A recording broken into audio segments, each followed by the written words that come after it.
Olá, caro cursista, saudações fraternas em Cristo. Eu sou o professor Rony Ricardo e é com muita alegria que eu estou aqui gravando a nossa primeira videoaula do nosso curso Homilética, Importa que o Evangelho seja pregado.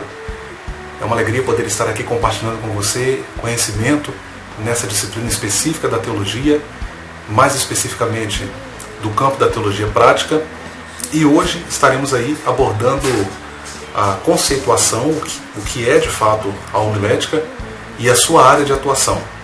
É pertinente nós abordarmos isso para entendermos até a real contribuição da homilética, não apenas para o pregador, para a pregadora, ou para o ensinador, para a ensinadora individualmente, mas para toda a igreja que se beneficia dessa disciplina, desse conhecimento, ou por que não dizer, dos saberes adquiridos através dessa disciplina.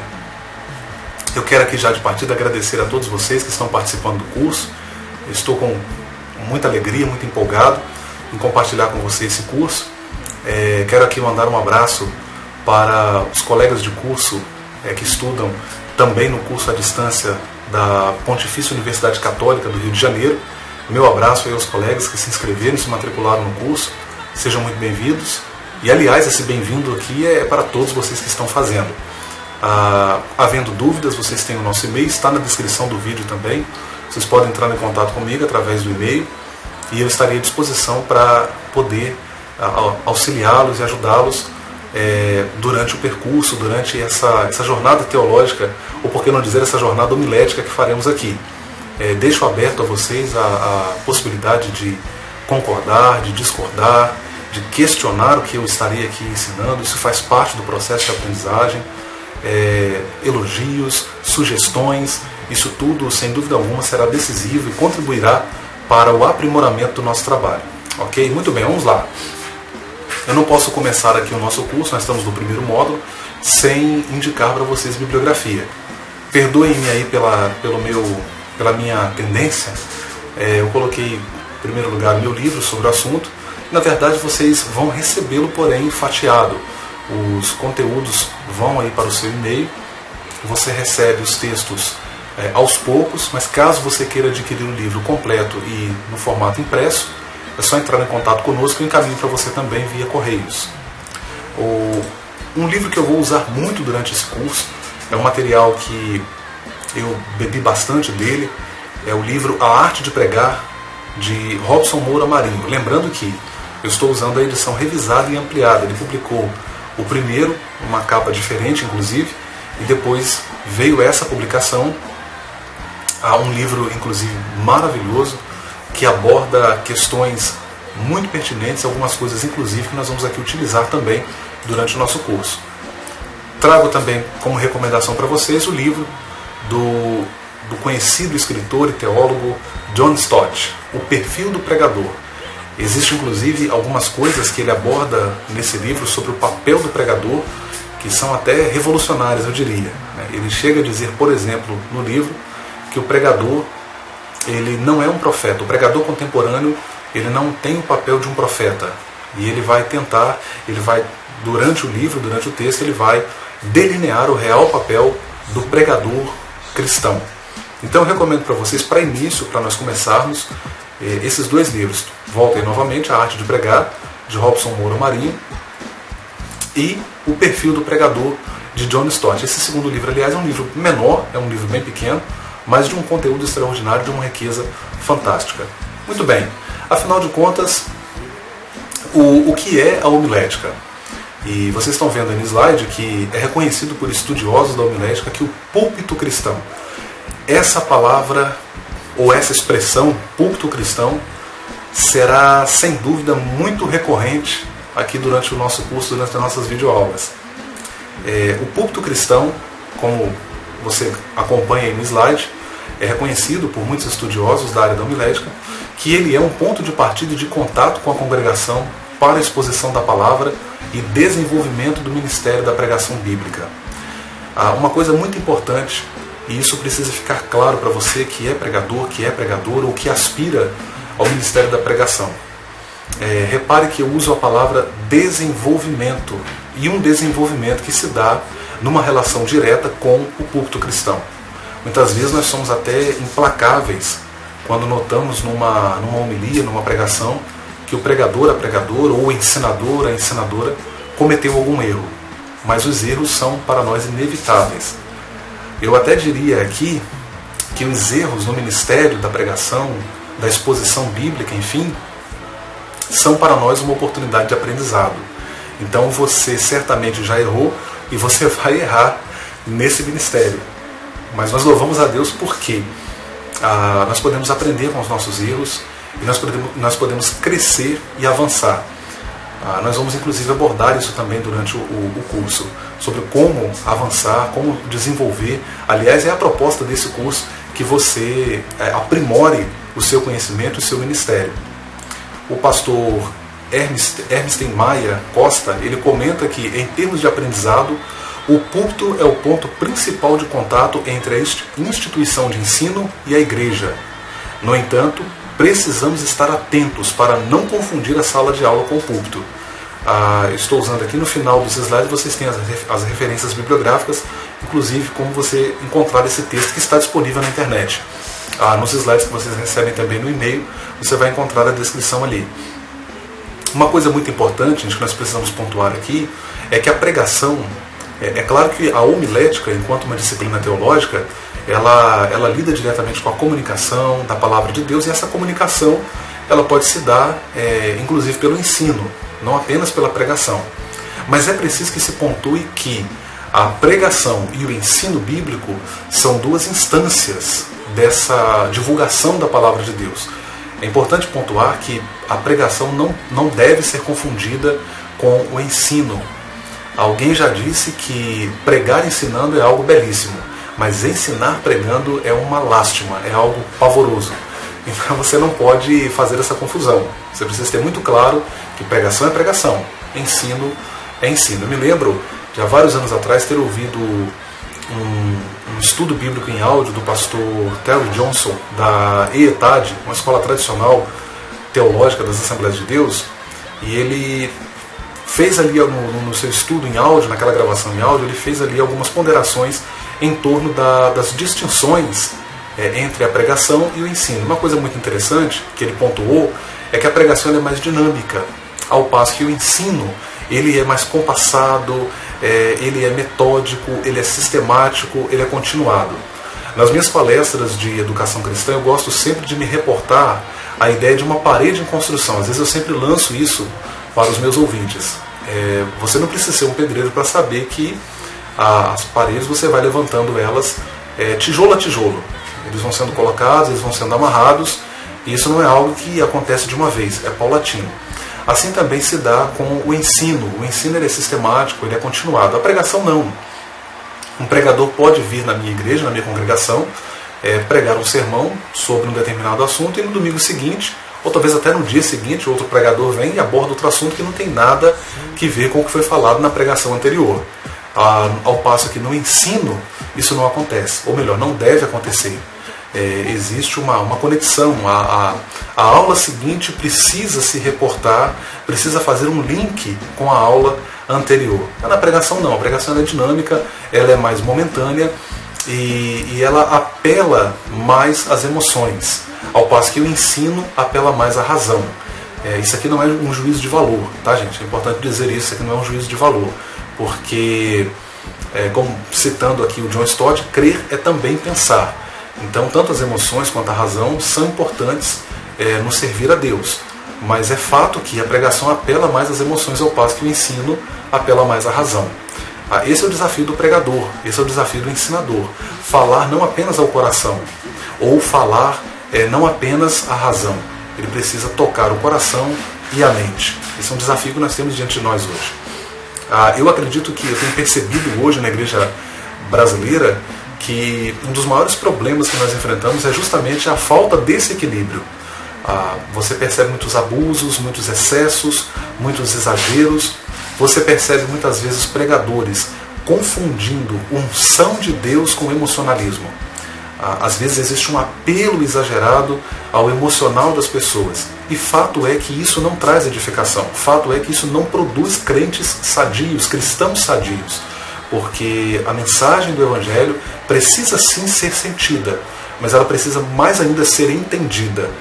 Se você ler, há um livro inclusive, aliás, esse livro, né, do teólogo John Stott, Crer é Também Pensar, ele começa abordando esse assunto de maneira fantástica. Ele vai falar sobre a importância desse equilíbrio entre conhecimento e zelo. É um livro, inclusive, que vale a pena você ler. Crer é Também Pensar, de John Stott. Fica aí a recomendação para vocês, pessoal. Muito bem, vamos lá. A homilética, enquanto uma disciplina que contribui para o aperfeiçoamento desse ministério da exposição bíblica, cumpre relevante papel. Olha que coisa interessante, gente. Olha onde a homilética vai tocar. Especialmente quando consideramos que vivemos num mundo que é muito mais exigente do que aquele que conhecemos quando começamos nossa jornada ministerial. Então é interessante pensar, eu antes de gravar esse vídeo, agora há pouco estava conversando com um amigo meu, um jovem de Deus, e falava para ele sobre essa questão do avanço no conhecimento, e não apenas no avanço desse conhecimento, como também no fato de que com a popularização da internet as pessoas passaram a ter um acesso mais fácil ao conhecimento. É claro que a gente precisa pontuar nesse momento que nem sempre ter uma carga elevada de informação significa ter conhecimento, porque o conhecimento ele é sistematizado. Mas é verdade que as pessoas hoje têm acesso à informação. Às vezes você vai conversar com alguém na sua igreja, talvez no seu trabalho, o camarada talvez não terminou nem o ensino médio, mas todos os assuntos em que você toca com ele é capaz de fazer algum comentário, ele é capaz de fazer alguma observação, porque ele tem informação. E as pessoas hoje têm acesso às informações. Com isso, as pessoas estão mais exigentes. Isso é um fato inegável. O pastor e teólogo, e na minha opinião, uma das maiores referências hoje no Brasil na área da pregação bíblica, pastor e teólogo reverendo Hernandes Dias, ele vai dizer que você pode estar falando para uma congregação de analfabetos. Você pode estar falando para pessoas que não sabem, talvez nem assinar o próprio nome. Mas se você não estiver preparado, certamente eles irão perceber. Se você não tiver algo para dizer, é isso que nós acabamos de ler aqui, você está acompanhando no slide. Vivemos num mundo que é muito mais exigente do que aquele que conhecemos quando começamos nossa jornada ministerial. Eu me lembro quando comecei a estudar teologia, na minha estante, você olhava e só tinha os livros da minha editora, né? da editora da minha denominação. A maioria dos livros eram da editora da minha denominação. Então, depois quando eu comecei a ler outros livros, comecei a pesquisar, e depois fui para a academia, enfim, eu percebi que havia muita coisa para além do que eu conhecia. E isso, sem dúvida, é muito enriquecedor. É importante que você procure cada vez mais aprimorar e entender essa exigência. A homilética, ela vem nesse sentido para te auxiliar, para te ajudar, para melhorar o seu trabalho, o seu ministério, a forma de você comunicar a mensagem do Evangelho. Eu penso que o pregador bíblico, o pregador comprometido com a verdade do Evangelho, ele é capaz de falar a doutos e indoutos. Ele é capaz de falar a sábios e é capaz de falar também a iletrados.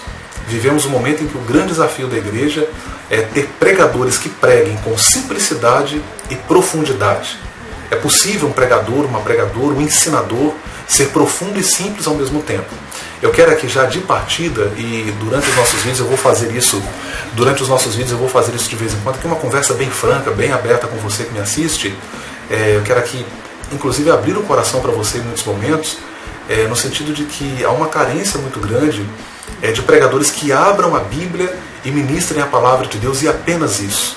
É disso que nós precisamos hoje, é disso que a igreja evangélica brasileira precisa hoje, é disso que a sociedade como um todo precisa hoje.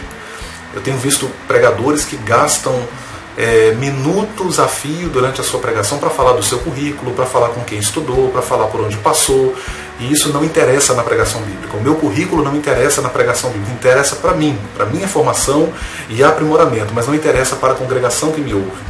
Então o importante é que nessa hora nós possamos nos reportar ao exemplo de Pedro. Repare que Pedro, no dia de Pentecostes, ele se coloca diante daquela multidão e ele começa o seu sermão falando de Jesus.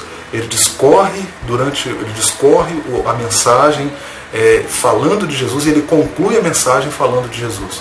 Precisamos de sermões que sejam cristocêntricos. Existe hoje uma banalização do púlpito cristão. É importante que você esteja atento a isso e evite isso no seu ministério. O púlpito cristão, ele não é um lugar para desabafos pessoais, para demonstração de desafetos pessoais, ele não é um lugar destinado a comentários paralelos, não. Púlpito cristão é para a exposição da palavra de Deus, seja pela pregação, seja pelo ensino. E nisso eu sou radical. É uma carência que nós vemos hoje nas nossas igrejas, uma carência muito grande de um maior preparo bíblico e teológico por parte daqueles que fazem uso do púlpito cristão. Repare, eu até vou voltar aqui um pouquinho na fala do pastor Hermes Maia Costa. Ele vai dizer que em termos de aprendizado, o púlpito é o ponto principal de contato entre a instituição de ensino e a igreja. Então repare, o púlpito ele tem uma finalidade precípua, e essa finalidade é comunicar a palavra de Deus.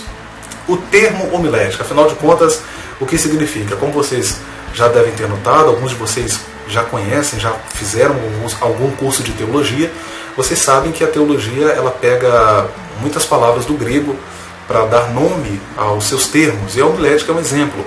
A palavra homilética vem do grego. Desculpa, gente, aqui até ficou uma coisinha errada. O significado, na verdade, não é bem homilétique, tá? Ali, na verdade, isso é a palavra, né? A palavra no grego é homilétique, que significa, agora sim, que significa o ensino em tom familiar. Repare bem, o termo homilética vem do grego homilétique, que significa o ensino em tom familiar. No grego clássico temos a palavra homilos, multidão, assembleia do povo, e o verbo homileu, que significa conversar. De homileu adaptou-se o termo homilia. Essa palavra homilia é importante você inseri-la no seu vocabulário agora que você está fazendo esse curso com a gente de homilética EAD. Tá? Homilia basicamente significa pregação. Foi a partir da raiz homilética que passamos a entender a forma de pregação dos apóstolos no primeiro século da era cristã. Essa fala é do pastor Elenay Cabral em seu livro O Pregador Eficaz, na página 15, um livro publicado pela CPAD.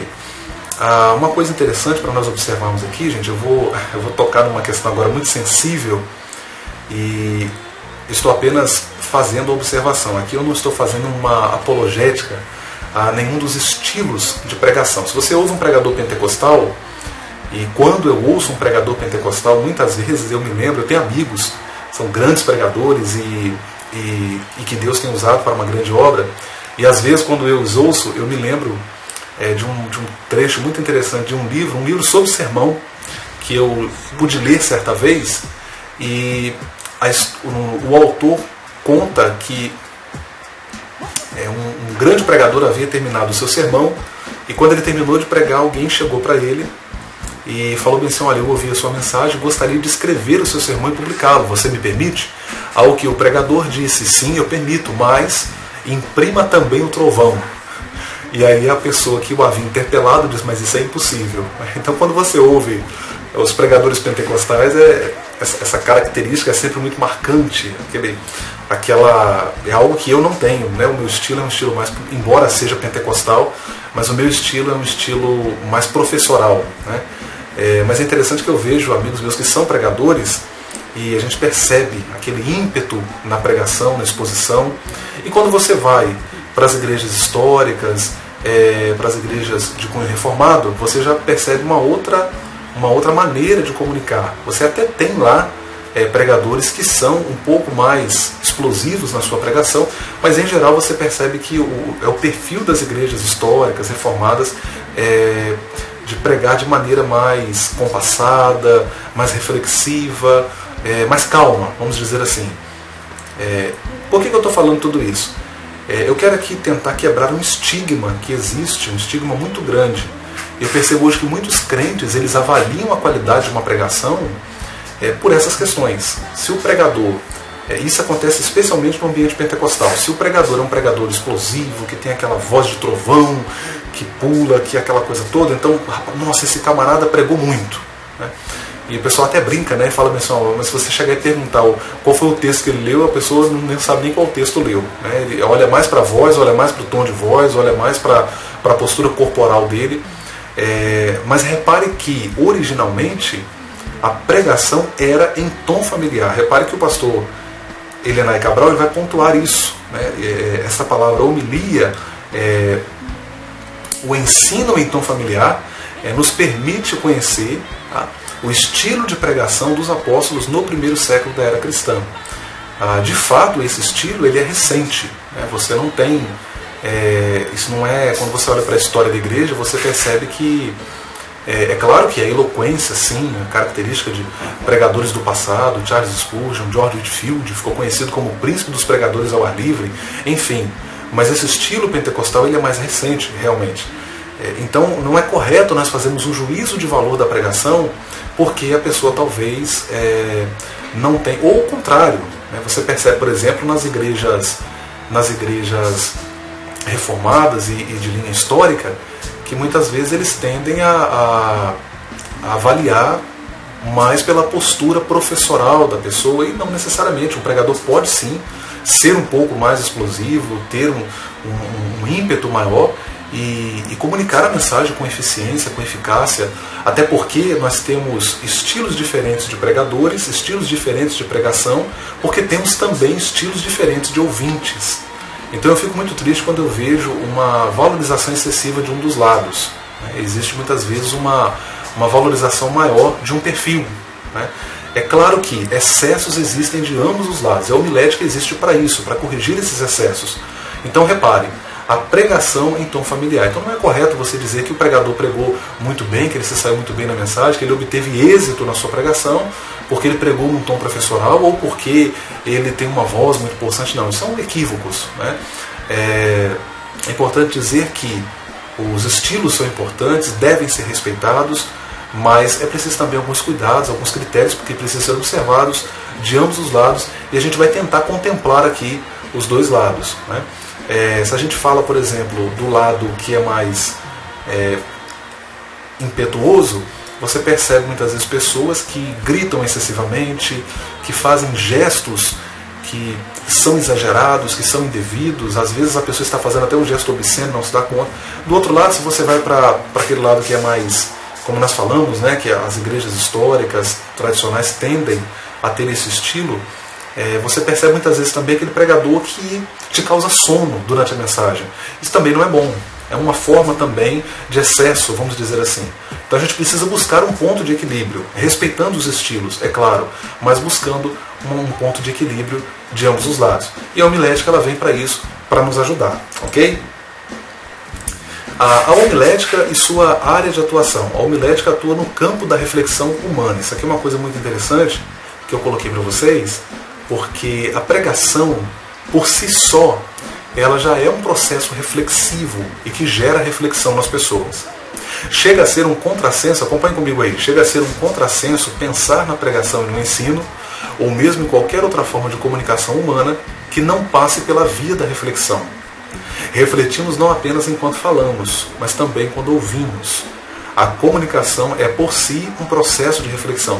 Ou seja, uma simples conversa que você tem, um simples diálogo que você tem com alguém, você já está, de certa forma, refletindo. Esses dois campos de atuação da homilética, comunicação e reflexão, a gente vai falar mais adiante também sobre outro campo de atuação da homilética, eles estão, portanto, intrinsecamente ligados. Podemos afirmar que são inseparáveis, embora com características particulares, tá?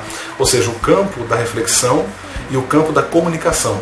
Cada lado tem os seus elementos próprios, e a gente vai tentar, inclusive, quando a gente fala de oratória, na questão da comunicação.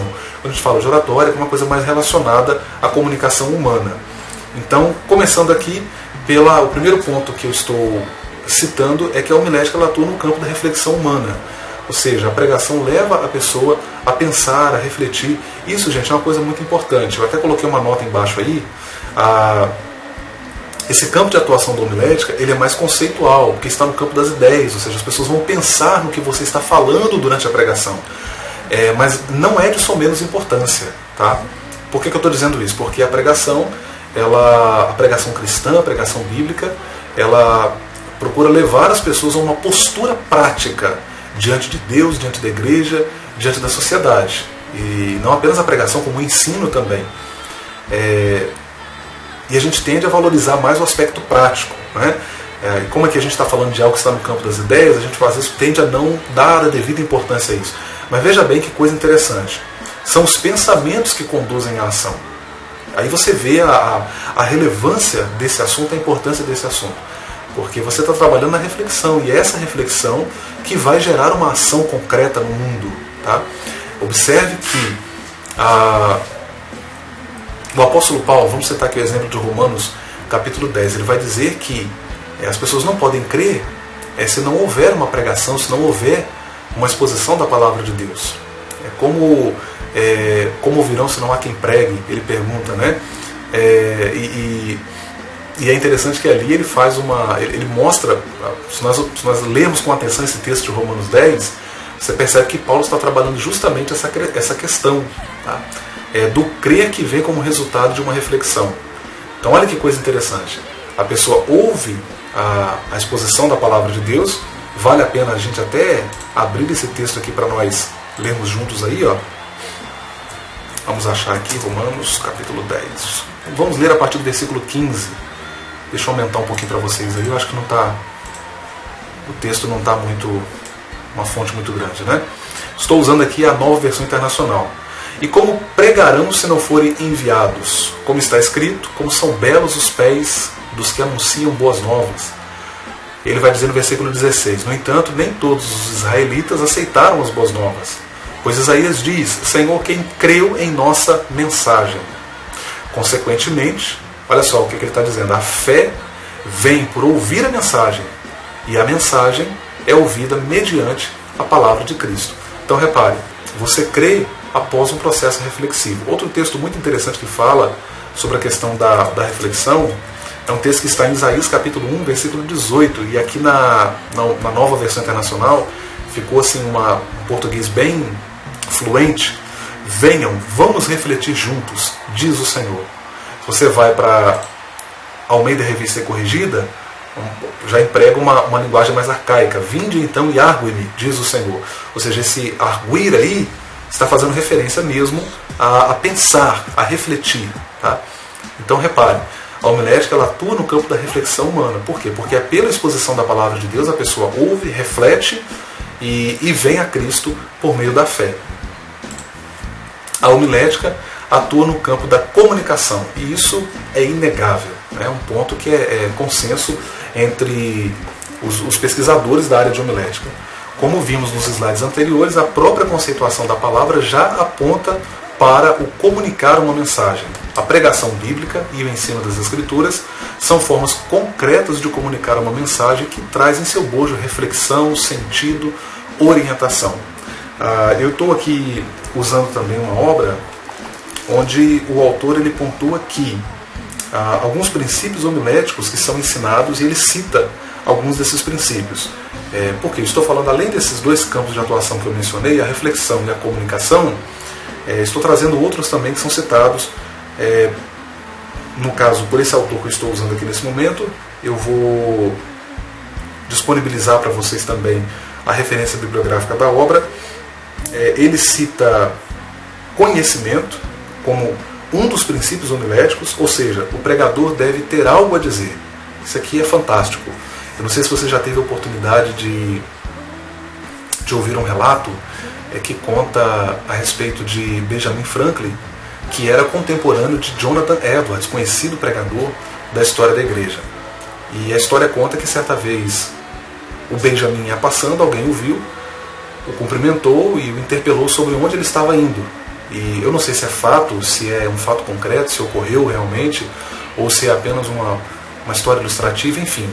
Mas a mensagem que nos é comunicada é interessantíssima. Repare, estou citando aqui a fala desse autor, do Russell Champlin, e ele vai dizer que o pregador, um dos princípios homiléticos o pregador ele deve ter algo a dizer, ou seja, ele tem conhecimento a respeito daquilo que ele vai falar. Então olha que interessante, quando alguém interpelou o Benjamin sobre onde ele estava indo, a resposta dele foi a seguinte: estou indo ouvir Jonathan Edwards pregar. A pessoa que o interpelou ficou surpresa. Você vai ouvir Jonathan Edwards pregar, ele prega tudo aquilo em que você não acredita. E a resposta dele foi fantástica. Ele disse o seguinte: olha, eu não creio, mas ele crê. Em outras palavras, dá gosto, é satisfatório ouvir uma pessoa pregar aquilo ou falar daquilo em que ela mesma acredita, aquilo que ela conhece de fato. Isso é muito interessante. Triste coisa é você estar diante de um pregador, diante de uma pregadora que está vazio, que não tem o que dar para a igreja. Triste coisa. Outra coisa muito importante, outro princípio homilético que é abordado, outra área de ação da homilética que eu pontuaria, é que a homilética ela classifica os sermões. São tipos de sermões e nós vamos ter um módulo também sobre isso. Tá? Em geral, essa classificação ela é tripla. Sermões textuais, tópicos e o sermão expositivo. Nós vamos explicar as diferenças entre cada um desses tipos de sermão. A homilética também contempla métodos de organização de material. Ou seja, você, quando vai pregar uma mensagem, você tem um material reunido, que você vai compartilhar nessa mensagem. Então, como que você organiza esse material? Em que momento do sermão eu vou aplicar essa ilustração? O que na didática a gente chama de plano de aula, né? Na homilética a gente poderia dizer, ou na preparação do sermão, a gente poderia dizer que o plano de aula, né, do sermão seria, na verdade, a maneira como você organiza esse material. Então, a gente vai falar, inclusive, também, quando a gente aborda a questão dos tipos de sermão, a gente vai mostrar também a estrutura de um sermão e a importância que tem essa estrutura e de você usar adequadamente essa estrutura, em que momento inserir uma ilustração, como deve ser a introdução, enfim, a gente vai abordar isso. Outro ponto muito interessante é que a homilética, ela dialoga muito com a ética e com a estética. Isso é uma coisa muito importante. Mas aqui, gente, quando eu falo estética, tá? Princípios de etiqueta, princípios comportamentais, porque o visual ele é muito importante e eu vou mostrar para vocês depois exemplos concretos disso, tá? Eu sou psicanalista por formação e uma das coisas que a gente aprende na psicanálise é que o corpo fala. Então você percebe a importância da sua aparência, a importância de você usar adequadamente os gestos do seu corpo, a sua postura diante da igreja. Tudo isso é fundamental. Claro, você não vai fazer isso, você não vai aprender e colocar isso em prática de um dia para o outro, é óbvio. Mas, na medida em que você absorve esse conhecimento, que você aprende, você adquire esse saber, você procura colocar em prática e vai aprimorando cada vez mais a sua experiência, a sua prática, né, através da experiência da pregação, do ensino da palavra de Deus. A homilética também contempla a história da prédica, isso é uma coisa muito interessante, história da prédica. Isso é uma coisa muito interessante porque inclui o estudo de sermões históricos que foram pregados, que foram proferidos ao longo dos séculos, desde o período do Novo Testamento, passando pela patrística e vindo depois lá, século XVIII, a época dos grandes pregadores, enfim. Você vai ver que é muito importante que o pregador, a pregadora, ele procure beber dessa fonte, pesquisar a história desses sermões, a história de vida desses pregadores que marcaram a história da igreja. Por fim, a homilética também, o Champlin pontua aqui na sua obra, que a homilética ela também visa a maneira como nós vamos conduzir o culto no sentido de convidar bons pregadores, ou seja, pregadores que desenvolvem bem o ministério da pregação, pregadores que atendem a esses requisitos que nós colocamos aqui. Isso também é contemplado pelo Champlin aqui na sua obra, ok? Deixa eu mostrar para vocês aqui rapidamente uma parte do trecho aí do nosso material que vocês estão vendo aí, está na página 4, campo de ação da homilética. A homilética em suas aplicações, deixa eu aumentar um pouquinho aqui o tamanho da fonte para melhorar. Isso, agora sim. A homilética em suas aplicações tem por campo de ação a vida do pregador, responsável pela transmissão da mensagem divina, a própria igreja que recebe a pregação, os pecadores, e ela ainda se relaciona com outras disciplinas teológicas, dadas as suas aplicações, tais como a hermenêutica, a exegese, a ética cristã e a própria teologia do obreiro, que hoje não é assim muito uma disciplina muito usada nos cursos de teologia, mas é uma disciplina muito interessante, porque muitas vezes é interessante até a gente, embora eu não tenha colocado no conteúdo programático, mas é interessante porque em muitos casos o pregador ele é também um obreiro. E mesmo o obreiro que não se identifica como um pregador, ele acaba fazendo uso do púlpito cristão e precisa, indubitavelmente, ele precisa passar pela homilética, precisa conhecer os princípios elementares da homilética. Muito bem, vamos avançar.